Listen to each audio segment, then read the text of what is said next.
তাও আবার আমার আম্মুর হাতে। গাইস তোমরাও চাইলে কিন্তু আমার আম্মুর রেসিপি দেখে দেখে ক্র্যাব রান্না করতে পারো। ফার্স্টে আমরা দিয়ে দিব অয়েল, দেন আমরা দিয়ে দিব পেঁয়াজ, লবণ।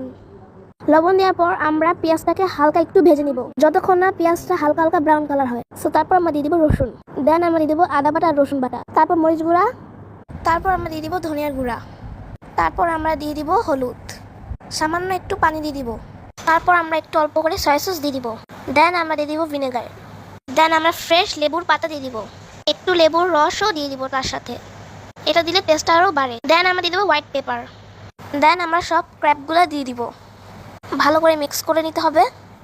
তার সাথে একটু শ্রিম দিয়ে দিব। দেখো শ্রিমগুলো কত বড় বড়, যদি ক্র্যাবের সাথে শ্রিম দিই তাহলে খেতে আরও ভালো লাগে। এই যে আমরা এক একটা করে শ্রিমগুলো দিয়ে দিব, দেন আবার ভালো করে নাড়িয়ে নিব, দেন আমরা বয়েল হওয়ার জন্য পানি দিয়ে দিব। সো পানিটা শুকিয়ে যাওয়ার পর আমাদের ক্র্যাব অ্যান্ড শ্রিম রান্না শেষ। দেখো দেখতে কত ইয়ামি আর